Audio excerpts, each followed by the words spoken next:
الحمد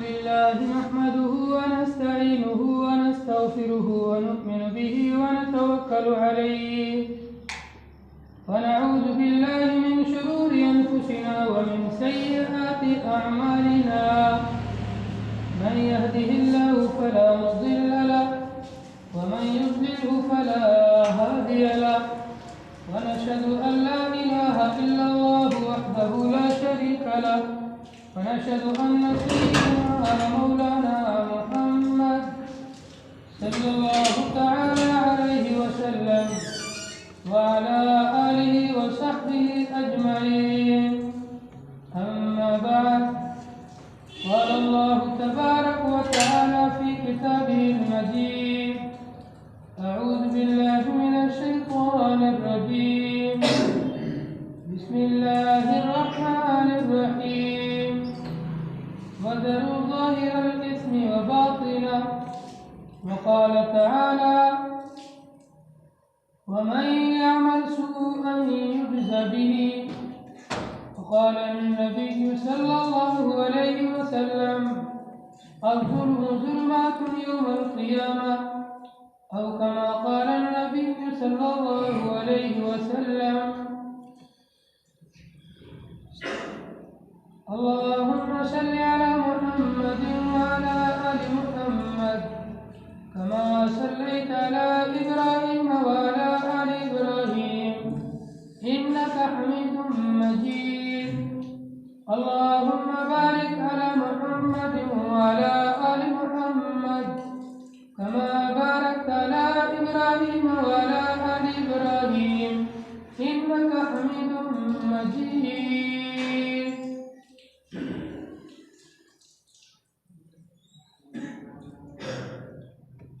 انتہائی معزز مکرم سامعین دینی اور اسلامی بھائیوں قرآن کریم کی 2 آیات اور جناب نبی کریم صلی اللہ علیہ وسلم کی ایک حدیث مبارکہ پڑھی گئی ہے. ان قرآنی آیات اور حدیث مبارکہ کے اندر گناہوں کی نحوست، گناہوں کا انجام اور گناہوں کی سزا اور گناہوں کی وجہ سے دنیا اور آخرت کے اندر جو انسان پر مصیبتیں، تکالیف اور پریشانی آتی ہے ان کا تذکرہ ہے. گناہ کسے کہتے ہیں؟ گناہ کہتے ہیں اللہ تبارک و تعالیٰ کی نافرمانی کرنا اور حضرت نبی کریم صلی اللہ علیہ وسلم کی سنتوں کو چھوڑ دینا، سنتوں سے اعراض کرنا، آپ کی سنتوں سے منہ موڑنا. ان 2 چیزوں کا نام گناہ ہے. پہلی چیز اللہ تبارک و تعالیٰ کے احکامات کی خلاف ورزی کرنا، جن کاموں کے کرنے کا اللہ نے حکم دیا ہے ان کو نہ کرنا، جن کاموں سے بچنے کا اللہ نے حکم دیا ہے ان سے نہ بچنا، یہ گناہ ہے. اور نبی علیہ السلام نے جس کام کو جس طریقے سے کیا ہے، آپ کے طریقے کو چھوڑ کر ایک اپنی طرف سے نیا طریقہ ایجاد کرنا، یہ بھی گناہ ہے. اور جس کے اوپر گناہ کی حقیقت کھل جائے وہی حقیقت میں عالم ہے. حضرت امام غزالی رحمۃ اللہ علیہ لکھتے ہیں کہ حقیقت میں عالم وہ آدمی ہے، صحیح معنی میں عالم وہ آدمی ہے جس کے اوپر گناہوں کی حقیقت کھل جائے، کیونکہ جب کسی کے اوپر گناہوں کی حقیقت کھلے گی تو وہ گناہوں سے بچنے کی کوشش کرے گا، گناہوں سے بچے گا، اور جس کو گناہوں کی حقیقت ہی پتہ نہیں وہ گناہوں سے بچے گا بھی بڑی مشکل سے۔ اس لیے گناہ ایک بہت بڑی مصیبت ہے۔ اللہ تعالیٰ کی نافرمانی، جس اللہ نے زندگی عطا فرمائی، جس اللہ نے تندرستی عطا فرمائی، جس اللہ نے روزی عطا فرمائی، سب کچھ اللہ کی طرف سے ملا ہے، اسی اللہ کی نافرمانی کرنا کتنا بڑا جرم ہوگا۔ اس لیے حضرت نبی علیہ السلام گناہوں سے معصوم ہونے کے باوجود دن کے اندر 100 مرتبہ سے زیادہ استغفار کیا کرتے تھے، گناہوں سے پناہ مانگتے تھے، گناہوں سے توبہ کرتے تھے۔ تو ایک عام آدمی کو کتنے گناہوں سے بچنے کی فکر کرنے کی ضرورت ہے اور کتنا گناہوں سے دور رہنے کی ضرورت ہے، جس سے انجانے میں جانے میں گناہ ہوتے رہتے ہیں۔ انبیاء کرام کی جو جماعت ہے یہ معصوم ہے، معصوم جن کو گناہوں سے اللہ نے بچا کے رکھا ہے۔ انبیاء کرام کے علاوہ کوئی بھی معصوم نہیں، ہر انسان سے کبھی نہ کبھی گناہ ہوتا رہتا ہے۔ اس لیے ایک مسلمان کو، ایمان والے کو چاہیے وہ ہر وقت اس بات کی فکر کرے کہ کوئی بھی گناہ اس سے سرزد نہ ہو، گناہوں سے بچنے کی کوشش کرے۔ جتنا انسان گناہوں سے بچے گا اتنا ہی اسے اللہ کا قرب حاصل ہوگا اور اسے ولایت کا درجہ ملے گا۔ گناہوں سے بچنا یہی اولیاء بننے کی نشانی ہے اور یہی اولیاء بننے کا طریقہ ہے۔ علماء نے گناہوں کی مثال ایسے دی ہے جیسے زہر، سانپ، ڈاکو۔ ایک انسان جو زہر کو جانتا ہے کہ یہ زہر ہے، اب وہ زہر کھانے کے لیے کبھی تیار نہیں ہوگا، کیونکہ اسے پتا ہے کہ زہر کا اثر موت ہے، جو بھی زہر کھاتا ہے وہ مر جاتا ہے، یہ زہر کا اثر ہے۔ اگر آپ کے سامنے کوئی چیز رکھی جائے، اس چیز کے 10 قسم کی چیزیں بنا کے رکھی جائے اور بتلایا جائے کہ اس میں سے کسی ایک چیز کے اندر زہر ہے، بلکہ 9 چیزیں زہر سے خالی اور فارغ ہیں، ان میں سے کوئی آپ کھا لیں، لیکن کس میں زہر ہے یہ پتا نہیں، تو آپ 10 کی 10 کو چھوڑ دو، کیا پتا جسے میں کھاؤں اسی میں زہر۔ اتنا انسان زہر سے ڈرتا ہے، کیوں؟ اسے پتا ہے کہ زہر کھانے کی وجہ سے انسان مر جاتا ہے، کوئی بھی زہر کھانے کے لیے تیار نہیں، اس کی حقیقت کا پتہ چل گیا۔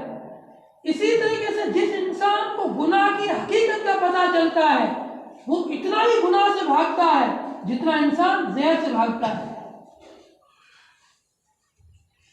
ایک انسان سانپ کو دیکھے، کوئی سانپ سے دوستی نہیں کرے گا، کوئی سانپ کے پاس نہیں جائے گا، ہر انسان سانپ سے دور بھاگتا ہے یا سانپ کو مارے گا۔ اسی طرح ڈاکوؤں کا ڈر بیٹھا ہوا ہے انسان کے دل میں، چونکہ یہ سب چیزیں انسان کو نقصان پہنچانے والی ہیں اور انسان کے دل میں یقین بیٹھ چکا ہے کہ یہ سب چیزیں نقصان دہ ہیں، اس لیے ان سے بچنے کی انسان کوشش کرتا ہے، ہر ممکن اپنے آپ کو ان سے حفاظت اور ان سے دور کرنے کی کوشش کرتا ہے۔ بالکل یہی مثال سمجھو آپ گناہوں کی۔ یہ جو سانپ ہے یہ آپ کے لیے برے دوست ہیں، اور جو زہر ہے یہ آپ کی اندر کی نفسانی خواہشات ہیں، اور جو ڈاکو ہے یہ شیطان ہے۔ جس طریقے سے دنیاوی زندگی کے اندر یہ تینوں چیزیں نقصان پہنچاتی ہیں تو انسان کی روح کو اور انسان کے ایمان کو اور انسان کے اخلاق حسنہ کو، عمدہ اخلاق کو، برے ساتھی، نفسانی خواہشات اور شیطان، یہ تینوں نقصان پہنچانے میں لگے ہوئے ہیں۔ اگر انسان نے اپنے آپ کو نفسانی خواہشات سے نہیں بچایا تو یہ اسے گناہوں کے اندر لے جائے گا۔ یہ نفسانی خواہشات دو طرح کی ہوتی ہیں، ایک شہوانی خواہشات اور دوسری جو ہے انسان کی عہدے کی خواہشات، دو طرح کی۔ ایک تو ہوتا ہے انسان کے اندر، انسان کو کوئی جو ہے نفس کی خواہش پوری کرنے کے لیے اچھا کھانا چاہیے، اونچا عہدہ چاہیے، بڑے پیسے چاہیے، یہ اگر ایک حد سے گزر جائے تو یہ بھی انسان کی خواہش بن جاتی ہے۔ پھر اس کے لیے انسان حلال و حرام کی تمیز کے بغیر جب اس کو حاصل کرنا شروع کر دیتا ہے تو یہ انسان کے لیے زہر کے مانند بن جاتا ہے، اس کی روح اور اس کا ایمان اندر سے مر جاتا ہے، کمزور ہو جاتا ہے اور صرف نام کا باقی رہ جاتا ہے۔ اور دوسری چیز بری دوست، جب انسان برے دوستوں کے ساتھ رہنا شروع کر دیتا ہے تو یہ برے دوست سانپ کی طرح ہے۔ اسی لیے مشائخ لکھتے ہیں یار بد بدتر از مار بد، یار بد برے دوست کو بولتے ہیں اور مار بد بڑے سانپ کو بولتے ہیں۔ ایک برا ساتھی اور برا دوست انسان کے لیے خطرناک سانپ سے بھی زیادہ جو ہے بھیانک ہے اور اس سے بھی زیادہ خطرناک۔ اگر سانپ نے انسان کو ڈس لیا تو یہ انسان مر جائے گا اور اس کی دنیا خراب ہوگی، لیکن اگر کسی برے ساتھی نے اس کو ہلاک کیا اور اس کو ڈسا اور اس کو اپنے اخلاق دے دیے، اس نے اپنے برے ساتھی کی صفات اپنے اندر لے لی تو اس انسان کی دنیا اور آخرت دونوں برباد ہو، دونوں ہلاک ہو۔ اس لیے برا ساتھی یہ انسان کے لیے سانپ کے مانند ہے اور سانپ سے بھی زیادہ خطرناک ہے، اور شیطان یہ ڈاکو کے مانند ہے۔ جس طرح ڈاکو انسان کے مال کو لوٹتا ہے، اس سے قیمتی اشیاء کو لوٹتا ہے، اسی طرح شیطان انسان کے سب سے قیمتی چیز جو ایمان ہے وہ اسے لوٹنے کی کوشش کرتا ہے۔ جب انسان ان تینوں چیزوں سے بچے گا یہ انسان گناہوں سے محفوظ رہے گا۔ جو ان میں سے کسی چیز میں پڑ گیا وہ انسان گناہوں سے بچ نہیں سکتا ہے۔ جو اپنی نفسانی خواہشات کے پیچھے چل پڑا یا جس نے برے دوستوں کی صحبت اختیار کر لی یا شیطان کے راستے پر چل پڑا، اس انسان کو کوئی بھی طاقت گناہوں سے بچا نہیں سکتی، یہ گناہوں میں ملوث ہو جائے گا۔ اور جب کوئی انسان گناہوں میں ملوث ہوتا ہے، گناہوں کے اندر پڑتا ہے، پھر گناہوں کے دنیا کے اندر بھی نقصانات ہیں اور آخرت کے اندر بھی نقصانات ہیں۔ احادیث کے اندر دونوں نقصانات کو بیان کیا ہے۔ حدیث میں آتا ہے حضرت نبی کریم صلی اللہ علیہ وسلم نے ارشاد فرمایا کہ جب انسان کی موت کا وقت قریب آتا ہے تو جو موت کا فرشتہ ہے، جس فرشتے کو اللہ نے روح قبض کرنے کے لیے مامور کیا ہے، روح قبض کرنے کی ڈیوٹی دی ہے، اسرائیل، اس اسرائیل کے ساتھ اور بھی بہت فرشتے ہیں، یہ فرشتوں کی پوری ٹیم انسان کے پاس آتی ہے اس کی روح قبض کرنے کے لیے اور اس کے اعضاء کو سونگتی ہے۔ اگر یہ نیک بندہ ہے تو اس کے اعضاء سے نیکیوں کی خوشبو آتی ہے تو یہ فرشتے اسے جنت کے نظارے دکھاتے ہیں، اسے جنت کی خوشخبریاں سناتے ہیں اور کہتے ہیں دیکھ اللہ تعالیٰ نے تیرے لیے یہ چیزیں تیار کی ہے، یہ جنت تیرے لیے تیار ہے، یہ جنت کی نعمتیں تیار ہے، تو بھی تیار ہو جائے ان کو پانے کے لیے۔ یہ بندہ خود تیار ہو جاتا ہے مرنے کے لیے اور اس کی روح کو آسانی کے ساتھ قبض کرتے ہیں، عزت کے ساتھ ایک ہرے کپڑے میں لپیٹتے ہیں اور اللہ کے دربار میں پورے اکرام اور اعزاز کے ساتھ پہنچائی جاتی ہے۔ ایک نیک بندے کی روح ہے، اور جب کوئی گنہگار بندہ ہوتا ہے، جھوٹ بولتا ہو، زنا کرتا ہو، رشوت کھاتا ہو، لوگوں کے ساتھ دغا فریب کرتا ہو، مکر کرتا ہو، گناہوں کی زندگی گزار رہا ہو، جب اس کے پاس فرشتے پہنچتے ہیں اور اس کے اعضاء کو سونگھتے ہیں، اس کی باڈی کے جسم کے جو پارٹ ہیں، جو ٹکڑے ہیں، جو اعضاء ہیں، ان کو سونگھتے ہیں، زبان کو، ناک کو، آنکھ کو، کان کو، ہر باڈی کو عضو کو سونگھا جاتا ہے۔ جس عضو سے یہ جون سا گناہ کرتا ہے، اس گناہ کی ایک بدبو آتی ہے ان کو۔ تو فرشتے کہتے ہیں کہ گنہگار بندہ ہے، اس کے جسم کے اعضاء سے گناہوں کی بدبو آ رہی ہے، پھر اس کی روح کو ایسی سختی کے ساتھ قبض کیا جاتا ہے، ایسی سختی کے ساتھ نکالا جاتا ہے۔ حدیث میں اس کی مثال دی ہے، جیسے روئی کو کانٹے دار جھاڑی کے اندر پھنساؤ اور پھر اس کو الگ کرو تو روئی کا ایک ایک روما کیسے الگ ہو جاتا ہے، اس طریقے سے اس بندے کے جسم سے ایسی سختی کے ساتھ روح قبض کی جاتی ہے، اور روح قبض کرنے کے بعد اسے کالے کپڑے میں لپیٹ کر کے اور پوری سختی کے ساتھ، ذلت کے ساتھ اور عذاب کی دھمکیوں کے ساتھ اللہ کے دربار میں پہنچایا جاتا ہے گنہگار بندے کی روح کو۔ دوسری حدیث میں آتا ہے، جب کوئی بندہ اپنی زبان سے جھوٹ بولتا ہے، جھوٹی بات کہتا ہے، اس جھوٹی بات کے ساتھ میں اس کی زبان سے اور منہ سے ایک خطرناک قسم کی بدبو نکلتی ہے۔ اس بدبو کی وجہ سے رحمت کے فرشتے اس سے کوسوں دور چلے جاتے ہیں۔ یہ بندہ اللہ کی رحمت سے محروم ہو کر کے اللہ کے غضب کا مستحق بن جاتا ہے۔ جھوٹ کے گناہ کی وجہ سے، جھوٹ بولنے کی وجہ سے بندہ اللہ کی رحمت سے محروم ہو کر اللہ کے غضب، اللہ کے غصے، اللہ کی لعنت کا مستحق بن گیا۔ تیسری حدیث میں آتا ہے، جب زانی زنا کرتا ہے، لا یؤمن الزانی حین یزنی ولا یؤمن السارق حین یسرق الی آخر الحدیث۔ بڑی لمبی حدیث ہے، آپ نے کئی گناہوں کو نام دے کر بیان کیا۔ فرمایا جب زنا کرنے والا زانی زنا کرتا رہتا ہے، اس کا ایمان دل سے نکل کر اوپر معلق ہو جاتا ہے، اب یہ ایمان سے بالکل خالی ہو جاتا ہے۔ اگر زنا کرتے کرتے اسی حالت میں اس کی موت آ گئی درمیان زنا، یہ کفر کی حالت میں مرے گا۔ یہاں تک علماء نے لکھا ہے۔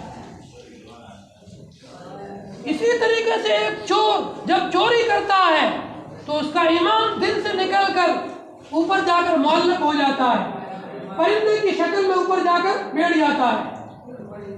اسی طرح جب کوئی خائن خیانت کرتا ہے، اس کا ایمان دل سے نکل کر معلق ہو جاتا ہے۔ ایک دغاباز دغابازی کرتا ہے، اس کا ایمان نکل کر معلق ہو جاتا ہے۔ اور جو انسان بار بار زنا کرے، بار بار چوری کرے، بار بار جھوٹ بولے، بار بار دھوکہ دھڑی کرے، بار بار کسی کے ساتھ فراڈ کرے، تو ایمان کیا بنے گا؟ ہر بار نکلے گا۔ پھر محدثین لکھتے ہیں اس حدیث کی تفسیر میں کہ جب یہ اس کام سے فارغ ہو جاتا ہے، واپس جب کلمہ پڑھتا ہے، تب اس کا ایمان واپس دل میں آتا ہے۔